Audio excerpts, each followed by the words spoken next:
Olá, boa noite, seja muito bem-vindo em nome de Jesus. É um prazer estar aqui com você novamente. O programa Conversa com Sara hoje, gente, está no ar.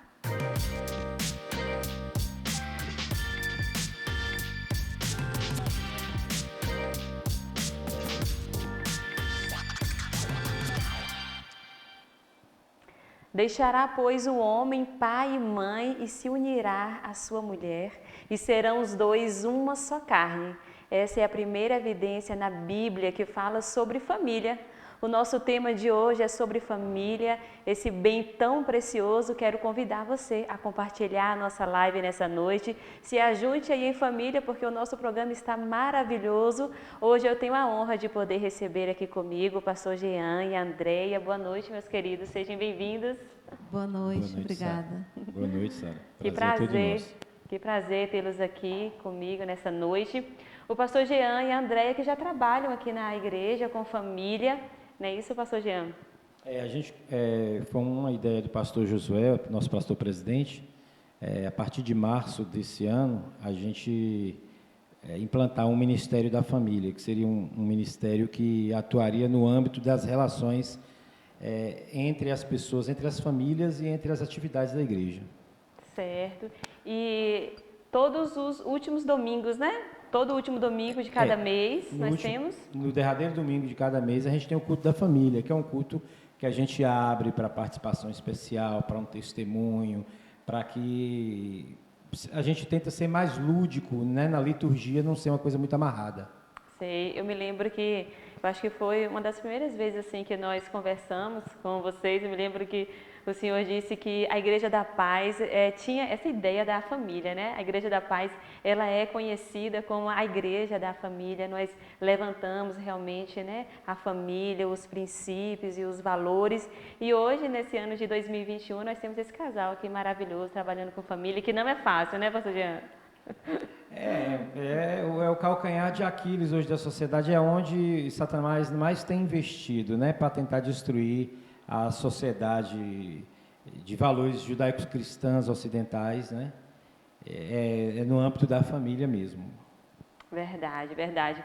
Pastores, qual é o maior desafio quando nós falamos de família hoje para vocês? Falar sobre família é muito difícil. Nós estamos vivendo assim um momento, uma crise de identidade tão grande que muitas vezes nós levantarmos a bandeira da família é muito difícil. Para vocês, assim, qual é o maior desafio hoje quando se fala de família? Pode começar aí pela Andréia. Pois é um desafio muito grande, porque tem, né, acontecimentos, tem frases, e internet, televisão, tudo tentando desvencilhar isso, né, que família é coisa do passado. Isso, acabou. Né, que família é cada um por si, e tira as responsabilidades de cada um, porque a gente sabe assim que tem o homem e a mulher, né? Então cada um tem uma responsabilidade. A Bíblia é clara, e em 1 Pedro mesmo fala para o homem tratar a mulher, que é o sexo mais frágil, com amor, né, e dar a vida dele para a mulher, assim como Cristo deu pela igreja. Então a gente sabe que são dois gêneros. Então Deus fez macho e fêmea, cada um para estar apoiando o outro, e a mulher é a companheira do homem, a ajudadora. Sim. E muitas mulheres não têm essa noção. Muitas mulheres, antigamente mesmo, as mulheres ficavam em casa. Hoje em dia tem muita relevância a mulher sair também, mas ela tem que saber o quê? Dividir, planejar seus afazeres. É verdade. Porque se a mulher, querendo ou não, ela tem dupla jornada. Ela tem uma jornada fora e também ela tem uma jornada em casa. Demais. Né? Só queria ressaltar que quando a Bíblia diz que a mulher é o sexo mais frágil, a mulher mais frágil, é a respeito da estrutura biológica, a estrutura do corpo, a musculatura. Ela não é a massa muscular do homem, o ganho de massa muscular é muito mais rápido do que o da mulher, a estrutura de ossos. É nesse sentido, né? A mulher aguenta menos impacto das intempéries do que o homem, né? Nesse sentido, mas na estrutura espiritual e emocional, as mulheres às vezes são até mais fortes do que os homens. Elas carregam, né, a família debaixo ali de muita oração, de muita busca. Eu quis dizer também assim, porque a mulher é mais emoção, o homem é mais razão. Isso, né? Isso. Então assim, mas não espiritualmente, os dois são como para Deus a mesma coisa, a mulher coparticipativa com o homem, né? Então, assim, estão do lado, né, espiritualmente. Porque Deus não faz acepção de pessoas, né? Então, o pastor Jean foi feliz, né, em acrescentar. Certo. E para o senhor, pastor Jean, quando se fala assim de família, qual assim é a maior dificuldade, o maior desafio? Porque não é fácil. A gente sabe que a gente está vivendo em uma sociedade onde os valores são completamente opostos e é difícil, muitas vezes, nós levantarmos aí a bandeira da família. Olha, no primeiro culto da família que tivemos esse ano, a gente explicou todas as configurações de família que encontram algum respaldo bíblico. Por exemplo, aquela família, estou falando de uma família heteronormativa, lógico, né? A família monoparental, a família anaparental, o núcleo familiar tradicional, que é homem, mulher e pai, mãe, filhos, né? Mas existem famílias que são formadas por uma pessoa só, às vezes por 2 irmãos, né? E a gente, no primeiro culto, se você conferir na internet, aí na página da igreja, no YouTube, você vai ver todas as configurações de família que encontram respaldo bíblico, né? Encontram respaldo bíblico. Então, assim, dentro dessas famílias que hoje a justiça, o nosso ordenamento jurídico entende que é família e que tem um respaldo bíblico, são aquelas configurações que nós falamos no primeiro culto da família. E o grande desafio que nós temos hoje é a relativização da moral. A moral, a gente sabe que sociologicamente a moral é relativa. Mas isso a gente está falando para o mundo. Existem coisas que são morais, existem coisas que são imorais, existem coisas que são amorais, que não é nem moral nem imoral. Mas isso dentro do aspecto sociológico humano. Quando estamos falando de igreja, de noiva do Cordeiro, nós temos definido na Bíblia o que é moral e o que não é moral. A Bíblia ela nos traz essas ordenanças, esses mandamentos, e esses mandamentos devem ser respeitados. Olha que coisa interessante, quando aquele jovem rico pergunta para Jesus: bom mestre, o que farei para herdar a vida eterna?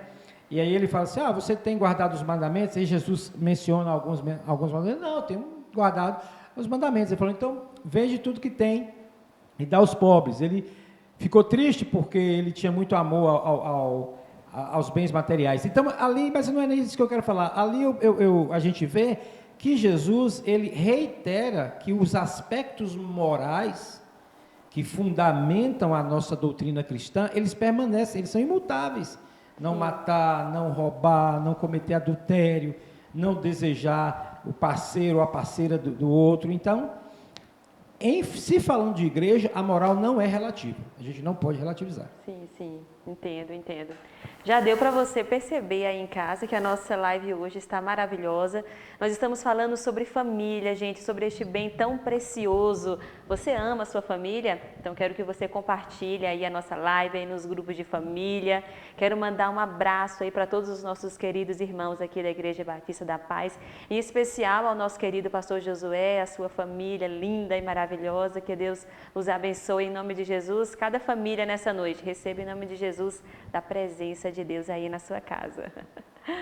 Andréia, você falou sobre a jornada da mulher, né? Nós sabemos assim que a mulher hoje ela tem uma relevância muito grande na sociedade, né? A mulher ela não vive mais apenas dentro de casa, ela trabalha. Nós chegamos aí a mulheres como presidentes e tudo, nós, né, alcançamos assim lugares na sociedade assim de muita relevância. Mas você acha que teve também malefícios com toda essa trajetória, com todas essas conquistas? A mulher também, né, trouxe malefícios para a sua casa, para a sua família nesse contexto? A mulher, ela é um dos pilares da casa, né? Então, Sim. A mulher, ela tem dupla jornada, ela tem que estabelecer a sua agenda diária, né? Tanto como é que ela vai, a quantidade de horário que ela vai trabalhar fora de horas e a quantidade que ela vai ficar em seu lar, porque a mulher, ela não é só esposa, mãe, não, ela é tudo. né? Ela é nutricionista, ela é babá, Psicóloga, ela é né? amiga, psicóloga, conselheira. Médica. Então, assim, quem tem os filhos pequenos ou os filhos adolescentes carecem disso. Não, assim, eu também falo aquelas mulheres também que não têm filhos, o seu esposo carece desse aconselhamento, desse cuidado, porque a Bíblia em Gênesis fala que a mulher ela foi feita para ser companheira do homem, para que o homem não esteja só. E tem um testemunho muito interessante, porque eu me formei em serviço social. E eu trabalhei na prefeitura certos anos, né? E eu gostava muito, assim, até gosto, a mulher gosta de ficar um pouquinho fora do lar, né? Algum tempo fora do lar, também, né? Para gente? desestressar Não é e tudo. fácil. Não é fácil. Aí, Verdade. eu sei que eu não trabalhava mais, estava em casa, e uma amiga minha me ligou, falando assim, André, eu tenho um trabalho para você. Era em uma cidadezinha aqui próxima. E ela já conhecia meu trabalho, já trabalhou comigo. Ela falou assim, eu quero que você trabalhe na cidadezinha como assistente social. Seria só alguns dias da semana. Seria só alguns dias. E vai ser muito bom para você. Você vai ser coordenadora de um serviço nessa cidade de assistência social. Aí eu falei para a Jean. Quando eu falei para a Jean ficou muito alegre e tudo. Conheci o prefeito da cidade, conhecido dele e tudo. Ele falou assim, o André é uma boa. Aí eu fiquei em oração. Porque assim, a mulher sábia, ela tem que contar com o Senhor em tudo, 24 horas, ela tem que orar, ela tem que falar assim, eu vou dar resposta. Então, eu fiquei assim, muito animada e tudo, aí comecei a orar a Deus. E aquilo eu queria, né? Eu queria. Também. É uma sempre realização, busquei. né? Jean falou assim, ficou alegre. Falou assim, Jean, André, é o que você queria. Porque assim, você estava muito dentro de casa, então, para você sair um pouquinho. Mas aí eu fiquei em oração. Só que quando eu estava assim, próximo assim, de eu trabalhar, mais ou menos assim, uns 4 dias a 5 dias, começou a me dar uma angústia muito grande, muito grande. E eu acordei na madrugada com aquela angústia muito grande, muito grande. Eu falei, meu Deus, que angústia é essa? E Deus falava comigo que não era para eu trabalhar. Então, assim, não tinha chegado o momento de eu trabalhar. Porque assim, eu sempre trabalhei fora. Quando eu trabalhei aqui mesmo na cidade, em um turnão, né, só amanhã, meu filho ficou na creche, porque assim, hoje em dia as vós têm como ajudar os filhos, né? E tem outras que elas não estão no momento, né, assim, para ajudar, né? Verdade. E tem essa situação toda. Então, meus filhos, eles ficaram em creche. Esse meu pequeno mesmo, ele ficou na creche, eu ia buscar ele e tudo. Então, aí meu coração não teve paz. Eu falei, meu Deus, eu acho que esse emprego não está te agradando, né? Tinha tudo, eu estava feliz, difícil pra também, mãe. mas assim, o coração fechou. Por quê? Porque eu ia para a cidadezinha aqui próxima, eu ia pegar a BR, né? Eu ia ficar mais longe. horários, mais longe. Não ia ver se meu filho crescer assim, não ia estar acompanhando ele. E Deus sabia, porque assim, já tem um chamado no ministerial. Eu também tenho, acerca mesmo, que eu já falei aqui no púlpito, é muito interessante a pessoa conhecer Cristo desde antes. Quando não conhece, é um tempo de ignorância, mas assim, você já orar pelo seu esposo, pela sua esposa, Verdade. isso é muito importante. Então, assim, eu e Jean, a gente sempre teve esse contato com o Senhor. Nós sempre buscamos o Senhor e a gente tinha essa preocupação de buscar o Senhor. Até hoje, nós temos que orar pelos nossos filhos. Senhor, prepara o esposo, a esposa dos meus filhos. E sempre a gente tinha essa preocupação. E sempre a gente queria ser uma confirmação do chamado de um e do outro. Porque assim, a gente vê muitos casais que são infelizes, porque assim, a mulher não quer acompanhar o esposo no ministério. Verdade. A mulher é um freio para o esposo, a mulher desestimula o esposo desestimula a mulher. Então, assim, a nossa preocupação era grande. Então, assim, a gente teve confirmação do nosso relacionamento. Não foi no início, não. Foi assim, a passar assim, de uns certos anos, Deus foi confirmando, né, a nossa união, e a gente foi buscando ao Senhor e tentando obedecer. Então, assim, o que parece para você ser bom, muitas vezes não é. Nós temos que buscar o Senhor, porque tem caminhos que parecem ser bons, mas não é a vontade do Senhor. Então, até eu fiquei tão assim alegre esses dias, porque assim, meu filho menor, ele estava assim muito entristecido. Estava entristecido e falando que não era nada e tudo, e isso me preocupava, né? Sim. Me preocupava. Aí ele comentou com minha mãe no Zap, minha mãe falou assim, ô André, conversa com ele, vê o que ele está passando. Então, eu estava perto dele. Aí eu conversei com ele, aí eu sei que foi um coleguinha que falou alguma coisa para ele, ele é muito assim, sentimental, então ele tirou aquilo para ele. Sim. Muitas vezes enviado, né, por coisas ruins, a pessoa fala isso para o outro. Aí ele estava assim, muito triste, magoado, falando isso, falava direto. E eu falei, meu Deus, como é que eu vou lidar com isso? Aí eu chamei ele, conversei com ele, falei assim, você é imagem e semelhança do Senhor, você é projeto do Senhor, E olha que a sua você é presença servo é de sempre Deus. em casa, né? É, sempre em casa. Então, assim, se eu não estivesse em casa acompanhando ele, eu não viria isso, né? Verdade, verdade. Então, foi que eu conversei com ele, a gente tem que falar coisas boas, fiz ele falar, ele falou várias vezes e depois ele parou com essa história. Olha aí que Então, bom. assim, a família é uma estrutura da casa, né? Verdade, é A verdade. mulher e o homem são os dois pilares da casa, o homem principalmente, né? Porque o homem é o chefe da casa, né? A figura, né? Deus fala com ele, muitas Verdade. vezes, primeiramente, né? E a pessoa Isso, o tem que honrar o sacerdote, né? sacerdote da casa. Se a pessoa não honrar os pais, se a mulher não honrar o esposo, como é que vai honrar Deus que não vê, que é espírito e verdade? Então, essas verdade. coisinhas que o mundo quer tirar, falar que isso não existe, né? Verdade. E a mulher, ela traz muita segurança para o filho, né? Essa questão toda da casa, da comida. Muitas vezes os filhos chegam em casa, não tem a presença da mãe, não tem o aconchego da mãe. Eu me lembro mesmo que quando Caleb nasceu, antes eu trabalhava e aí quando Caleb nasceu a gente teve aquela dificuldade. E agora? Como é que eu vou trabalhar? Eu vou deixar onde? A gente vai pagar alguém? A gente vai colocar na creche? E aí eu fiquei entre a cruz e a espada, porque a mulher vive essa dificuldade muitas vezes na sua carreira, quando ela tem um bebê, com quem deixar. Então a gente viver realmente esse momento, eu falei assim, não, eu vou preferir viver esse momento agora em casa com ele, cuidando, e quando ele estiver maiorzinho e tal, eu vou trabalhar novamente, mas eu também optei realmente em ficar em casa, em ficar com ele, em acompanhar esses primeiros aninhos, essa questão toda, foi algo maravilhoso.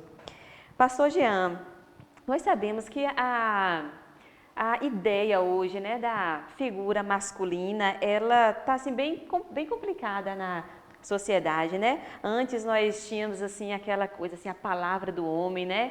E tal, o homem honrava a palavra dele. Nós tínhamos assim essa ideia muito bem certa. O homem hoje está com a sua imagem desgastada por tantas condutas ruins como violência, abusos morais e sexuais. Qual a relevância da figura masculina na estrutura da família? Sara, veja bem, o que nós estamos vivendo, essa questão da violência doméstica, a violência sexual, isso sempre existiu. Mas a sociedade, ela somente agora no pós-Segunda Guerra Mundial é que a sociedade se atentou para estabelecer normas jurídicas que coibissem esse tipo de violência.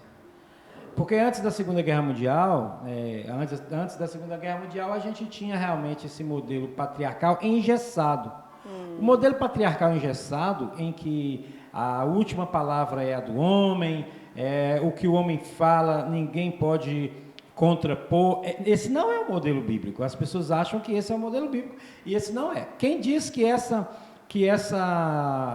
como é que eu poderia dizer, essa tirania do chefe da casa é o exercício do seu poder patriarcal, não conhece a Bíblia. Isso, o homem tem que falar mais alto, o homem tem que dar a última palavra. Eu só vou dar um exemplo, eu poderia dar muitos aqui, mas eu vou só dar um exemplo, que está aqui em Efésios. E a mulher sempre tem que estar debaixo, né? Sempre essa ideia que o mundo faz da família cristã, Exatamente. Em Efésios 5, olha que coisa interessante. Existem pessoas, inclusive no seio da igreja, que tentam engessar a figura masculina como realmente um juiz que bate o martelo e está tudo decidido. E eles aproveitam o versículo 22 do capítulo 5 de Efésios, que diz: vós, mulheres, sujeitai-vos aos vossos maridos como ao Senhor, porque o marido é a cabeça da mulher, como Cristo é a cabeça da igreja, sendo ele próprio o salvador do corpo. Esse é o versículo 22. No versículo 21, eu não sei por que as pessoas não leem, e aí traz uma relação, como é que os crentes, de maneira geral, devem se relacionar. E ele diz aqui, sujeitando-vos uns aos outros. Então, o homem, ele também tem que sujeitar a mulher. A Bíblia chega a dizer, o apóstolo Paulo chega a dizer que o homem não tem mais poder sobre o próprio corpo. Nem a mulher tem o poder sobre o próprio corpo, nem o homem tem o poder sobre o próprio corpo. Mas a mulher o tem e o homem o tem. E esse modelo que, digamos assim, tripartite, pai, mãe e filhos, é um modelo ideal do ponto de vista bíblico, né? Um modelo que inclusive Deus se apresenta à humanidade dessa forma: o Deus Pai, a Shekinah, que é o Espírito Santo. Você sabia que o Espírito Santo no original é feminino? É a Shekinah, a Ruá, a presença. Seria como se fosse o polo feminino de Deus, né? Eu sei que tem algumas pessoas que O filme Acabando retrata um pouco disso. Não sei se Eu não vocês assisti. Não assisti, assistiram. Ele retrata a presença do Espírito Santo como uma figura feminina. Ah, que bom, eu vou assistir. Muito ótimo, bacana demais. Mas essa estrutura de família, né, ela sempre se apresentou. Deus Pai, o Espírito, a Shekinah, que é a presença, e Deus Filho, né, que é Jesus Cristo. Então, este modelo tripartite é um modelo que foi deixado, né? Então, o apóstolo Paulo faz ele faz uma analogia de maneira didática em explicar que assim como Deus é a cabeça de Cristo. Mas se você observar a relação entre o Pai, o Filho e o Espírito Santo, não há hierarquia entre eles, né? Não há hierarquia, há apenas uma forma. O que o apóstolo Paulo tentou fazer ali é o que a gente chama na teologia de antropopatia, quer dizer, colocar, demonstrar, tentar explicar Deus a partir de aspectos humanos. Então, a mulher, por exemplo, olha que coisa interessante, a Bíblia nunca disse assim, o homem sábio edifica a sua casa, mas o tolo destrói. Ele disse, a mulher sábia edifica, porque realmente os alicerces da casa estão na mulher. Dentro da nossa evolução cultural, houve um momento em que a gente morava nas cavernas, a gente era caçador e coletor. E a mulher, ela tinha o papel de dar a mama para o filho, ela tinha essa coisa de nutrir. Freud chega a comparar essa relação como a relação de Édipo e Jocastra, né? É uma relação quase que incestuosa entre a mãe e o filho. E o pai é aquele que traz a caça e que defende das feras à noite, né? Então Jesus repete isso e diz, qual ladrão que vai entrar numa casa sabendo que ele é um homem valente? Então Jesus reitera o papel antropológico do homem na estrutura familiar. Então chega um momento que o homem é quem desperta na criança, o pai é quem desperta na criança o vínculo com os demais objetos. Enquanto ele está com a mãe, o objeto, a relação de objeto é ele e a mãe. O mundo dele é ele, o seio da mãe onde ele mama, e a mãe. O universo dele é aquela bolha. E aí de repente surge a figura do pai que defende, que traz a caça, que tem uma voz mais grave, que tem um rugido mais bravo. E é essa ruptura, e é aí que a criança ocorre uma ruptura entre aquela bolha que ele está, aquela bolha quase que incestuosa que existe ali para os demais objetos da natureza. O homem apresenta o que é uma caça, apresenta o que é um predador, apresenta ele o que é um campo, entendeu? E isso às vezes explica-se, viu, Sara, que coisa interessante. O homem, ele tem uma memória, ele tem muito boa noção de espaço. Olha que coisa interessante, a antropologia explica isso. O macho, né, os homens, eles têm uma noção de espaço interessante, mas eles não têm uma memória de lugar muito apurada. Já a mulher, ao contrário, elas se memorizam os lugares que ela foi e essa informação passa por um. Então a gente tem duas relações. O homem, ele tem que caçar, tem que coletar para trazer para o aconchego do ninho, da aldeia, onde eles estão ali acampados. E a mulher, ela tem que ter essa visão periférica e lateral para ficar atenta para as feras que porventura venham predar a sua prole durante a noite. Então há um equilíbrio muito grande nessa. Então não é que nós cristãos defendemos uma família heteronormativa. Nós defendemos uma família bionormativa. Sim, é uma coisa que é biológica e que é antropológica, como eu expliquei aqui. Esse arrudeio todo foi para dizer isso. Então, este é o papel do homem na estrutura da família. Ele é quem apresenta os outros objetos da natureza, os outros elementos da natureza para a criança. É ele que abre as portas do mundo material e do espiritual, por ser sacerdote, para a criança. A perspectiva metafísica, tudo isso ele vai a criança tem essa relação com o pai. É uma divisão de tarefa, né? Como foi falado, né? Verdade. Cada um tem o seu papel, né? No lar. Isso é muito interessante. Até no reino animal, nos irracionais, a gente vê isso, né? Que a fêmea sempre é aquela que protege ali a sua ninhada, os seus bichinhos. Ó, não encosta perto de uma vaca parida, porque o negócio é bravo. A galinha ali com seus pintinhos também guarda tudo ali. É muito interessante, né? Como Deus é sábio. E já que você falou em coisa, eu havia dito esses dias aqui na igreja, né? Que quando a Bíblia diz assim, no princípio era o verbo era quando a Bíblia diz assim, no princípio criou Deus os céus e a terra, e o Espírito de Deus pairava sobre a face das águas. Esse pairar é essa relação aí, o Espírito, a ruá de Deus. A Shekinah chocava a terra, né? A mesma palavra pairar no hebraico serve para chocar e para também flutuar. É mais ou menos esse exemplo que você deu aí, né? Como a mãe... Aí a gente começa a ver um Deus mãe, né? Sim, sim. Gestando a humanidade. Deus que se apresenta para a gente antropologicamente como sendo uma figura masculina e se apresenta gestando a criação como uma figura feminina. Lindo, maravilhoso. Gente, a nossa noite está maravilhosa.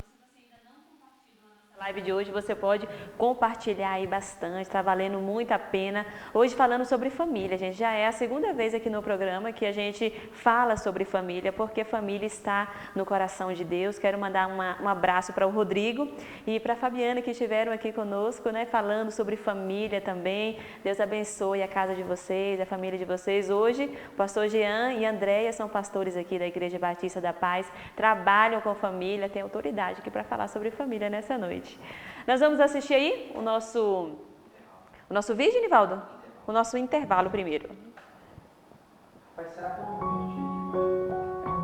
Não são os prédios, muito menos as denominações. Quando alguém escolhe se tornar igreja, essa escolha é muito mais profunda do que passar a frequentar um templo ou seguir um líder. A igreja deveria ser respeitada como a cultura de um povo, muito mais do que a cultura do lugar onde nascemos, mas a cultura que conscientemente alguém escolhe adotar para si. Ser igreja é muito mais do que fazer parte de um segmento organizado da sociedade que por si só já seria digno de respeito. Ser igreja é um estilo de vida baseado nos ensinos do seu Mestre e Senhor Jesus Cristo. Estilo de vida esse que tem como princípios amar o próximo, respeitar as autoridades constituídas, ser honesto, cumprir suas obrigações como cidadãos. Ser igreja é não retribuir o mal com o mal, mas aprender a amar a quem os odeia e orar para o bem dos que os perseguem. Ser igreja é contribuir para um mundo melhor para todos. Quando a igreja contribui em suas respectivas denominações, ao contrário do que a mídia distorce e difama, ela sabe que contribui pela causa daquilo que crê. Através da igreja, milhões de pessoas têm suas vidas transformadas, famílias reconstituídas, drogados, viciados e criminosos são devolvidos à sociedade aptos para contribuir para um mundo melhor. Pessoas que, à beira de tirar suas próprias vidas, encontram uma nova razão de viver na igreja. A igreja, através de suas obras sociais, tem sido uma fonte de esperança para milhões de famílias quando os governos não conseguem. A igreja, por si só, é essencial para o seu povo e, pelo que ela faz pela sociedade, é extremamente relevante em tempos de crise. A igreja é, sim, essencial.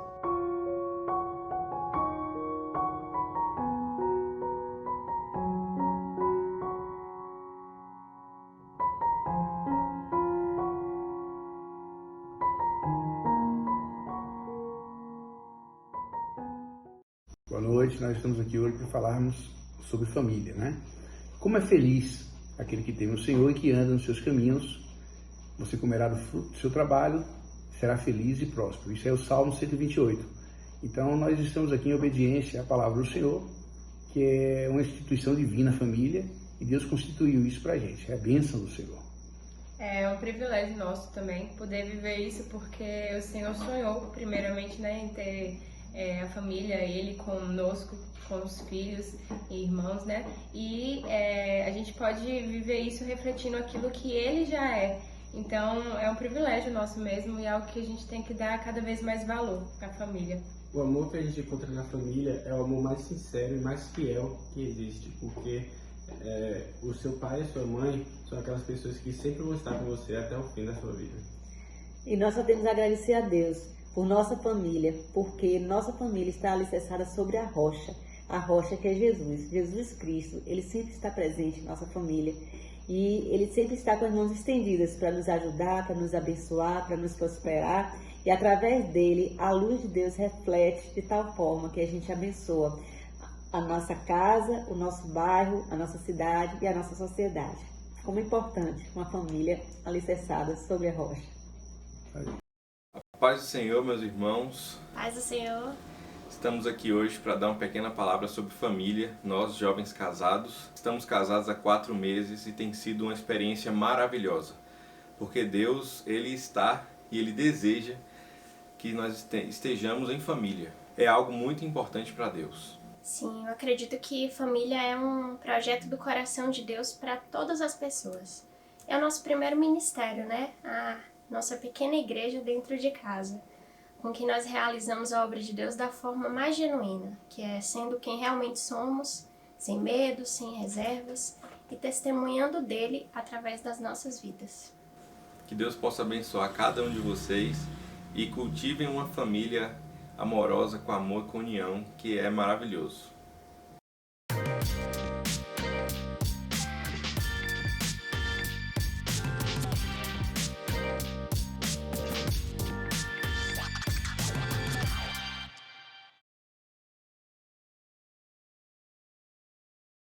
Aí para a família do Júnior, do Ivan, Deus abençoe a Jaqueline, a Aninha, o seu garotão aí, Deus abençoe essa família linda e maravilhosa, vocês nos inspiram. E essa pequena família aí que está começando também, o Lucas e a Lorena já são família, Deus abençoe a vida de vocês, vocês são exemplos também para nós. Hoje falando aqui sobre família, com o pastor Jean, com a Andréia, família que está no coração de Deus. Eu creio que Deus tem um propósito muito lindo na família. E quando nós falamos de família, pastor Jean, nós falamos também de sexo, né? Pastor, antigamente o sexo, ele estava ligado mais à questão da procriação. Qual é a importância do sexo como ato para o casal e sua importância para a formação da identidade dos filhos? Os filhos precisam ver isso, né, pastor? Essa questão o sexo está relacionado à procriação, na verdade, é um instituto católico, não é uma instituição bíblica. Isso. Por quê? Porque na Bíblia, o apóstolo Paulo, ele deixa a entender que o sexo, ele a priori, ele é para uma satisfação mútua do casal. Sim. Inclusive recomendando que o marido não negue sexo à esposa, nem a esposa negue sexo ao marido, senão por mútuo consentimento, para que não sejam tentados, né, na sua carne pelo diabo e venham a se prostituir, venham a fornicar. Então a gente vê uma ênfase muito grande aí no apóstolo Paulo da importância do sexo como satisfação, como ápice assim, do amor, da relação. Essa associação entre o sexo e a exclusividade da procriação, isso aí é um instituto da Igreja Católica. A Igreja Católica não entende o sexo como algo que tem que ser prazeroso, necessário para o prazer do casal, e sim para procriar. Por isso eles consideram pecados métodos contraceptivos, etc. Verdade. E tal. Então, o que nossos avós viviam? O que nossos avós, nossos bisavós viviam? As mulheres, elas engravidavam por uma questão de ignorância, de falta de conhecimento do próprio corpo. As mulheres, principalmente as mulheres mais humildes, elas engravidavam, como dizia o povo, no resguardo de um, já engravidava do outro. Era desse jeito. Então, tinha mulheres que ficavam anos e anos tendo 20 filhos e salvava metade. Na biologia a gente diz que existem algumas espécies que são estrategistas A e outras que são estrategistas B. Os estrategistas A, eles têm muitos filhos, mas não cuidam bem deles. E os estrategistas B, eles têm poucos filhos, mas cuidam bem desses. Então, ou é o contrário, eu não sei. Existe o estrategista A e B. E aí, o que nós, antigamente, a gente era mais parecido com uma espécie de estrategista A, né? A gente tinha muitos filhos por uma falta de controle e não cuidava bem deles. Hoje, a sociedade passou por uma mudança de paradigma. Isso. Hoje, nós optamos em ter menos filhos e cuidar bem daqueles que temos, entendeu? E assim, perpetuar a nossa espécie. Agora, biblicamente, a tutela bíblica sobre o ato sexual é, em uma primeira análise, a satisfação do casal. Estou falando dentro da perspectiva cristã neotestamentária. Sim, sim. E os filhos são consequências disso aí. Os filhos, eles são consequências. Porque se você vê no Velho Testamento, na Antiga Aliança, a gente via realmente o sexo associado à procriação. Tanto que quando o homem morria sem deixar herdeiro, o irmão dele tinha que fazer um filho na viúva para poder receber a herança. E os irmãos não queriam, porque se ele não fizesse isso, a parte da herança dele ia ser maior, lógico. Né? E aí existe essa aquele preocupação caso, de poder continuar com a geração, né? Existe aquele caso de Anon, existe o caso de Judá e Tamar, né? Aquela situação que aconteceu ali, em que o indivíduo, o filho de Judá, ele interrompia o coito, né? Como diz a Bíblia, jogava o seu sêmen na terra, e isso não agradou a Deus, porque realmente, na perspectiva do Velho Testamento, havia a questão civil, a herança da casa dependia dessa sua sucessão, e tinha que deixar herdeiros. No final, quem deixou o herdeiro foi o próprio Judá, né? Que teve relação com Tamar, e aí nasceu o seu filho, e herdou a parte que seria do seu outro filho, né? Mas na perspectiva neotestamentária, não. A que a gente percebe os filhos como consequência desse ápice do amor, que é a relação sexual. Ok, então primeiro o prazer, né? Então depois, né, que gera aí os filhos, Andréia, a ausência da mulher no lar tem influenciado o comportamento dos filhos nessa geração, porque a gente trabalha com jovens e muitas vezes a gente vê jovens cristãos falam assim, eu não quero casar não, então para ter um casamento igual o dos meus pais e tal, eu não quero. O que eu vivi em casa com minha mãe, com meu pai, eu não quero.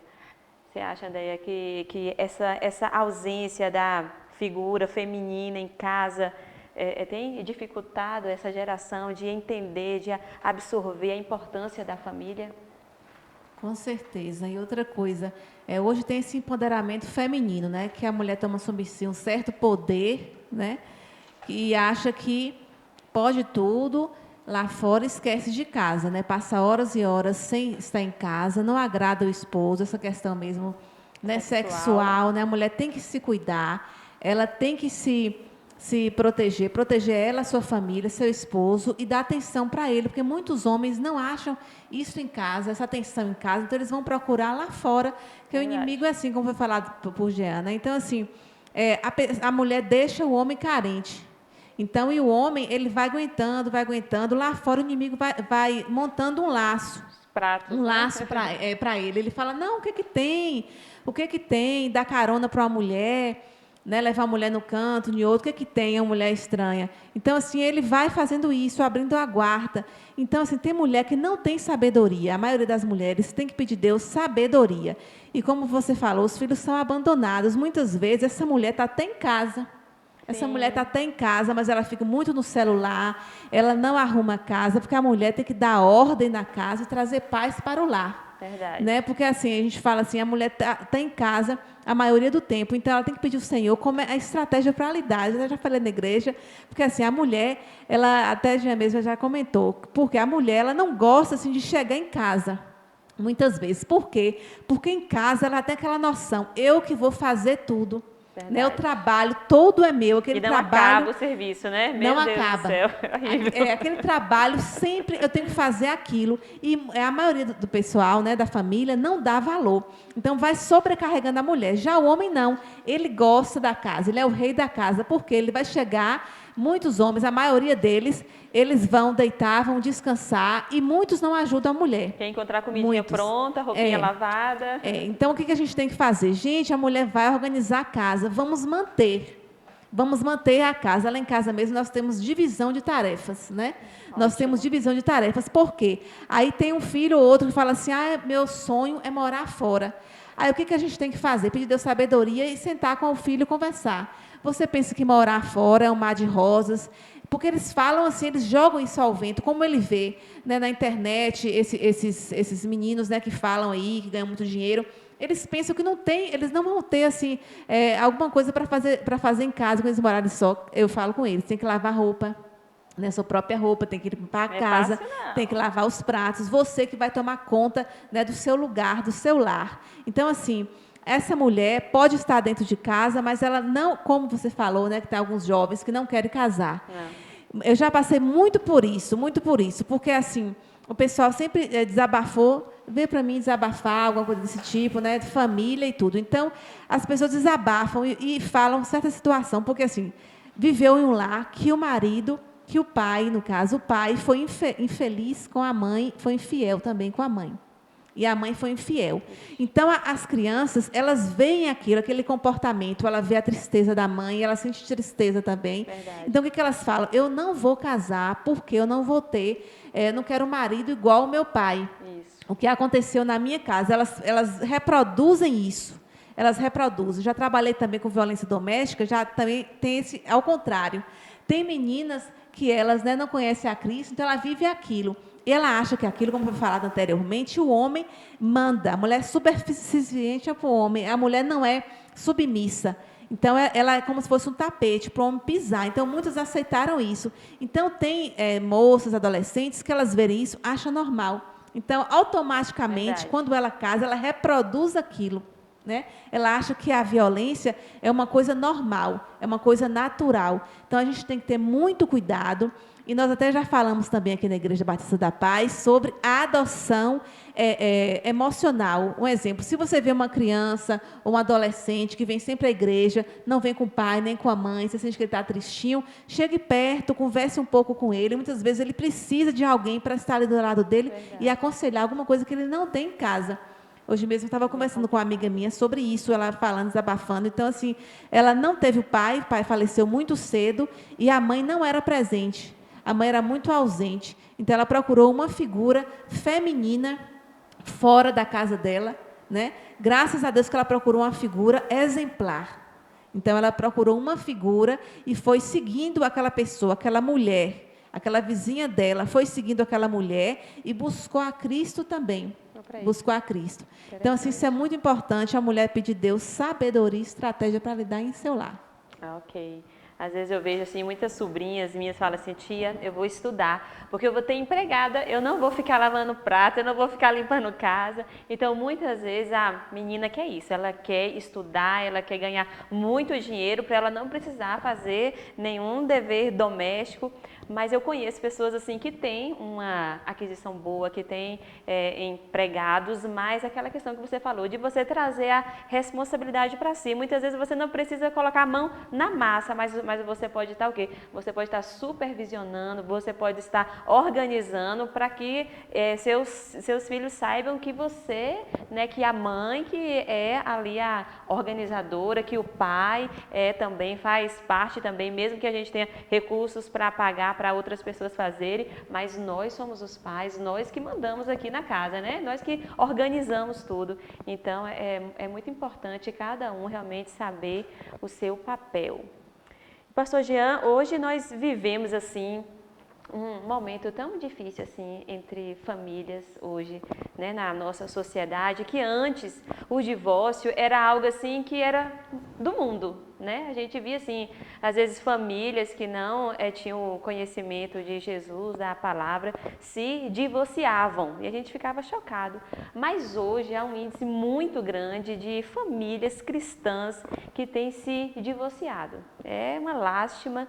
Por que, pastor, isso tem acontecido tanto no nosso meio cristão? Olha, o que acontece é o seguinte, a igreja, ela, felizmente ou infelizmente, ela acaba retratando, ela sendo um retrato da sociedade onde ela está. Não deveria ser assim. a igreja ela deveria entender seu papel, ela é diferenciada, ela não pode ser influenciada pelo mundo, ela deve influenciar o mundo. Então, houve um momento na nossa história em que a igreja influenciava o mundo. Era a partir dos valores da igreja, da moral, que eu sempre repito aqui, a moral judaico-cristã ocidental, influenciava o direito. Mas aí chegou um momento, e aí eu coloco esse marco realmente depois da Segunda Guerra Mundial, quando os estados democráticos começaram a se consolidar, e sobretudo na década de 90, com o fim do comunismo e mesmo que uma situação híbrida, né? Os valores democráticos, os valores socialistas, os valores capitalistas, ficaram todos misturados, e aí deu origem a um Estado chamado Estado Social Democrático, que é isso que o Brasil vive. Esse Estado Social Democrático, ele pega o anseio da sociedade, o que a sociedade quer, e torna norma. Antes, o Estado, ele tirava a sua norma da moral religiosa. E passou um momento que ele começou o Estado passou a fazer as suas regras com base nos anseios da sociedade. E se essa sociedade está decaída, e Cristo disse que isso ia acontecer, João em Apocalipse dizia que isso ia acontecer, Jesus Cristo fala que por acaso o Filho do Homem vai encontrar amor na terra, por se multiplicar a iniquidade, o amor de muitos vão esfriar. Então é esta era que nós estamos vivendo, em que a sociedade, com os seus pecados, com os seus vícios, com as suas mazelas, ela dita a regra para que haja o ordenamento jurídico. Pois bem, houve um momento em que o divórcio no Brasil era proibido por influência da igreja. Aí criou-se uma figura chamada desquite, que era assim, a pessoa, como havia o crime de adultério, a pessoa desquitava para poder ter relações sexuais com outras pessoas e não incorrer no crime de adultério. Aí depois veio a lei do divórcio, que trouxe o divórcio. Isso seria aceitável no mundo. O mundo, e a gente sabe que ia acontecer isso mesmo, né? Mas na igreja, não há assim muitos, digamos assim, não há muitas situações assim prévias que a Bíblia diz. A Bíblia fala de 2 ou 3 situações que ainda estão em discussão. A primeira, Jesus usa um verbo no grego chamado porneia, em que o divórcio, e claro, se é divórcio é para poder casar, é porque alguém quer casar de novo, em que Jesus admite o divórcio em caso de porneia. Ele não é por causa de um mero adultério, ele diz que é em caso de porneia. É de porneia que deriva a palavra pornografia. É isso que Jesus disse, no caso, se o marido ou a esposa, eles entrarem num ciclo de imoralidade sexual. Então, o cônjuge poderia se separar, né? E se é para divorciar, obviamente para casar de novo. Mas a gente não está vendo isso nas igrejas hoje. Hoje a pessoa vira o pastor, está sendo difícil eu viver, está sendo um fardo, aí a pessoa tira de contexto, o fardo de Cristo é leve, eu tenho que divorciar do meu marido, eu tenho que divorciar da minha esposa. Outra situação seria um abandono em razão da fé, que o apóstolo Paulo diz lá, mas não está muito claro, e a sociedade, ela penetrou, os anseios da sociedade acabaram penetrando na igreja. Mas a igreja, ela tem pessoas ali com experiências profundas com Cristo e pessoas que não têm experiências profundas com Cristo. Aqueles que têm experiência profunda com Cristo, eles não vão deixar os anseios da sociedade os contaminar. Eles vão influenciar a sociedade. E aqueles que não têm essa experiência ainda com Cristo, a gente tem que, como eu poderia dizer, usar a igreja como uma estrutura de ensino, né? Essas pessoas a gente entende que ainda está no tempo da ignorância, porque não tiveram experiência com Cristo. Então, esse aumento do número de divórcios na sociedade e na igreja se dá unicamente pelo afastamento do homem e da mulher de Cristo, da palavra de Deus. Da presença de Deus. Ainda, pastor, falando sobre essa questão, a figura masculina na formação dos filhos e na formação da família, ela é muito importante, né? Nós falamos aqui do papel da mulher, que quando ela não exerce, né, os filhos sofrem muito, mas quando se fala da ideia do homem, né, da figura do homem, ela tem a ver com a própria figura de Deus na família, pastor? É aquilo que nós falamos no quadro anterior, né? Deus, apóstolo Paulo apresenta, o Novo Testamento todo apresenta Deus a nós como uma tríade, né? Como uma trindade, formada pelo Pai, pelo Espírito Santo e pelo Filho, né? Uma família celestial, por assim dizer. E o homem, essa questão do homem ser o cabeça da casa é muito simples e as pessoas não entendem. Toda empresa tem que ter um representante. Um líder, né? Tem que ter uma pessoa para assinar por ela, para poder, você está entendendo? Para poder representar. Cadê o homem da casa? E a mulher da casa? Então, o homem cristão, nós estamos falando isso da perspectiva cristã, porque o mundo não aceita essas palavras, né? No mundo as pessoas não aceitam se submeter ao que a Bíblia diz, né? O homem dentro de casa, ele realmente, ele traz a analogia da presença de Deus. Ele é o sacerdote do lar. Então, normalmente o que o homem abençoa, o Senhor costuma... nós estamos falando de uma família em que todos são crentes, é claro, né? Porque o apóstolo Paulo diz que aquele que tiver casado com um que não é crente, não há parte, para poder a esposa abençoar o marido e o marido crente abençoar a esposa não crente. Mas dentro da igreja, dentro de uma situação de igreja em que todos são crentes, o marido, ele tem essa figura de representação, é o representante daquele núcleo familiar.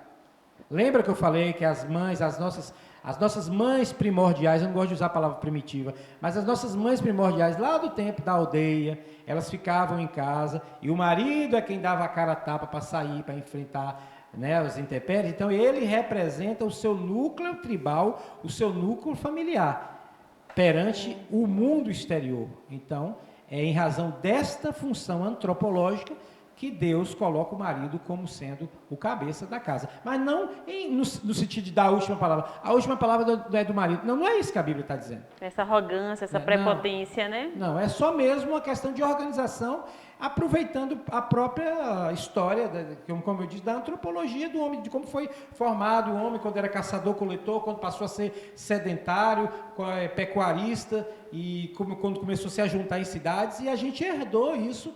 Porque hoje nós não temos mais essa caverna, mas nós temos a casa, que é a nossa caverna. É verdade. Não é isso? Hoje a gente não tem mais o fogareiro de lenha para cozinhar a caça, mas a gente tem o fogão de gás. Então, os princípios são os mesmos, né? Então, o homem é aquele que representa aquele núcleo familiar lá fora. Inclusive, no Velho Testamento havia uma coisa interessante chamada Casa do Pai, em que você tinha tribo, tinha... aldeias, e abaixo das aldeias você tinha a casa do pai, que eram pequenos agrupamentos populacionais, pequenos povoados em que ficavam ali os filhos, as noras e os filhos, ficavam todos ali em volta, com suas casas construídas em volta da casa do pai. Então, é por uma razão simplesmente cultural e histórica, antropológica, isso aí. Não é por uma questão de arrogância, né? Olha que legal. A minha mãe sempre diz, eu queria que todos vocês morassem lá na roça comigo, cada um na sua casinha, mas ali todo mundo pertinho, né? Mas a gente vive hoje em outro momento, né? A gente precisa estar na cidade, precisa estar trabalhando. Nós não estamos mais tão juntos como vivíamos antigamente, né? André, eu queria que você desse aí um conselho aí, já nas suas palavras finais já, para aquela mulher que está em casa. Como viver dentro desses padrões, né, da palavra de Deus, como a gente pode manter a nossa família, né, aos pés do Senhor Jesus Cristo. Isso é muito interessante, a gente buscar o Senhor, porque o Senhor, Ele é nosso tudo, né? Dele, por Ele são todas as coisas. E Deus tem falado justamente isso comigo, Ele tem me cobrado, por quê? Lá em casa são 3 filhos, né? E a casa é um pouco agitada, ainda mais agora pandemia, todo mundo em casa. E Deus tem falado comigo assim, que eu tenho que tirar um tempinho para Ele. Então, o que eu tenho feito? Eu tenho tirado um tempo para Ele, no caso, Deus tem me acordado, né? Assim, às madrugadas. Por quê?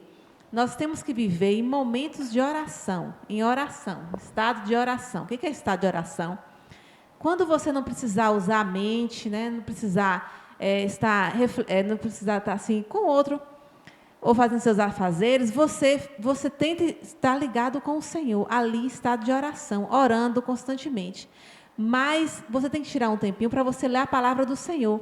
Então, só você e Deus, porque muitas vezes você não consegue se concentrar na Bíblia, nem no Senhor.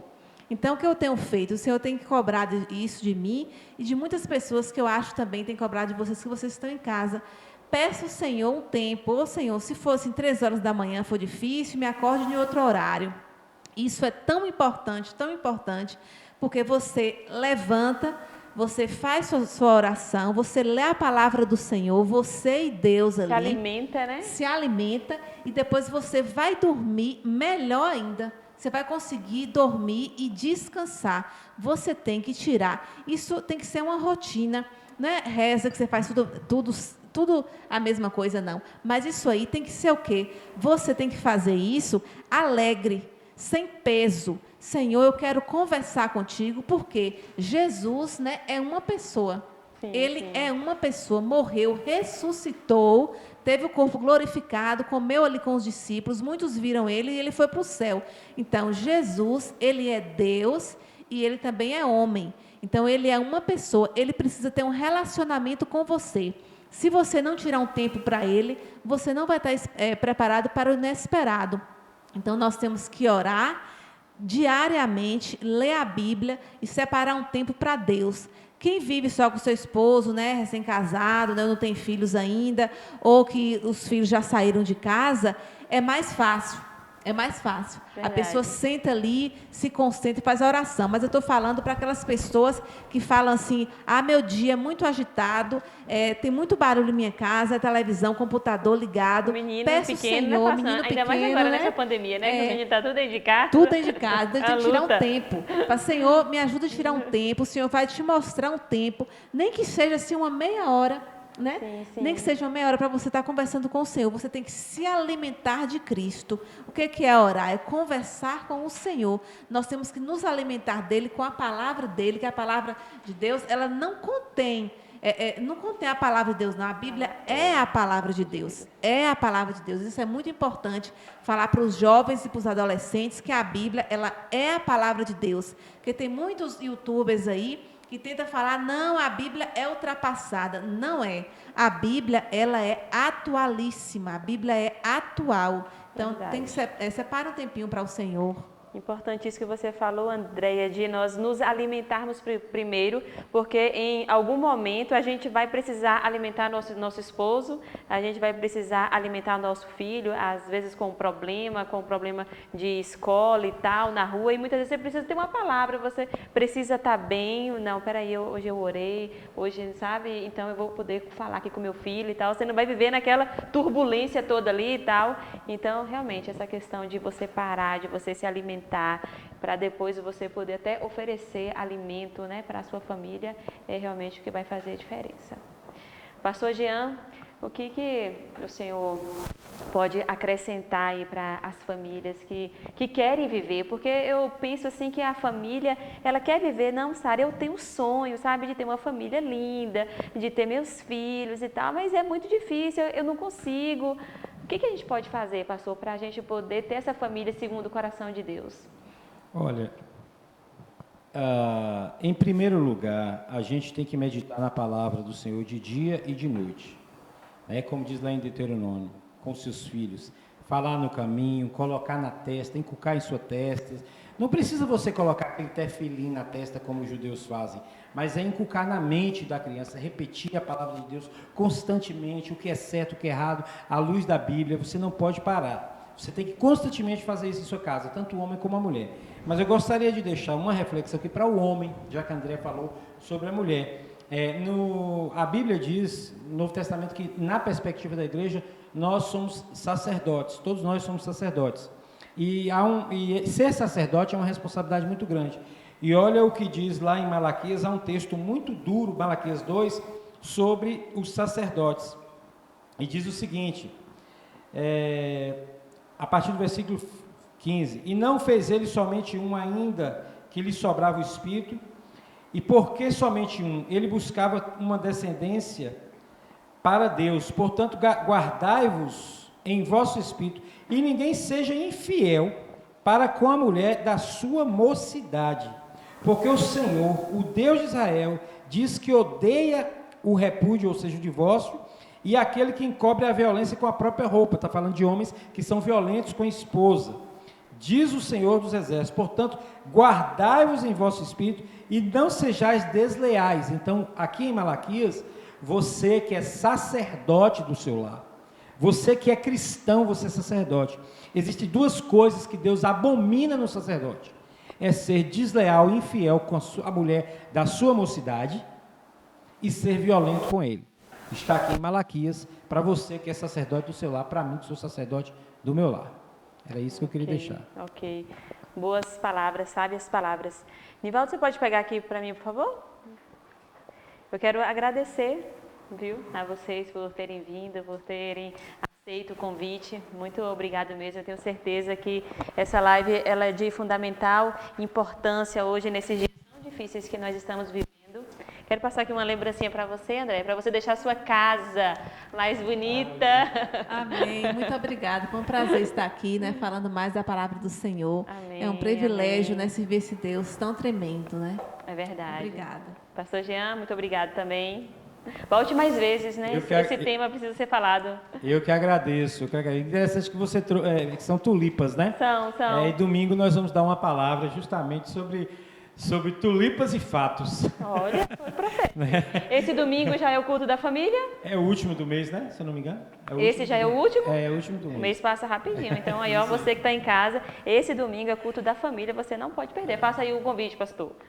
Tá certo. E, pessoal, domingo agora, culto da família, vamos abordar o que é a graça de Deus. Um jovem da igreja me interpelou na internet, querendo tirar algumas dúvidas sobre homossexualidade, sobre os contextos em que foi dito isso no Velho Testamento, e ele disse que um coleguinha postou num grupo que, como a salvação é pela graça, então não precisava deixar de ser isso ou aquilo, que não era o pecar ou deixar de pecar que salvava, né? E aí nós vamos falar sobre o que é essa graça de Deus e como ela se manifesta a nós e na nossa família. Ótimo. Você não pode perder, viu? Convide aí o máximo de pessoas que você puder, a sua família, inclusive, traga, não deixe seu filho em casa, chame a tia, o tio, todo mundo. A palavra do Senhor em Josué 24, versículo 15, me diz algo muito interessante. Mas se vos parece mal o servir ao Senhor, escolhei hoje a quem hais de servir. Se aos deuses a quem serviram vossos pais, que estavam além do rio, ou aos deuses dos amorreus, em cuja terra habitais. Eu e minha casa serviremos ao Senhor. Tenho certeza que muitas vezes aí você já ouviu esse versículo. Eu e minha casa serviremos ao Senhor. Que você possa buscar servir ao Senhor nesses dias tão difíceis, onde nós vivemos com tantos ídolos, com pessoas fazendo práticas abomináveis aos olhos do Senhor. Que você possa se levantar como sacerdote na sua casa, como uma mulher de Deus e dizer: eu e minha casa serviremos ao Senhor. E eu tenho certeza que você será uma família feliz. Muito obrigado, fique na paz do Senhor Jesus e eu te aguardo no nosso próximo Conversa com Sara. Tchau, gente!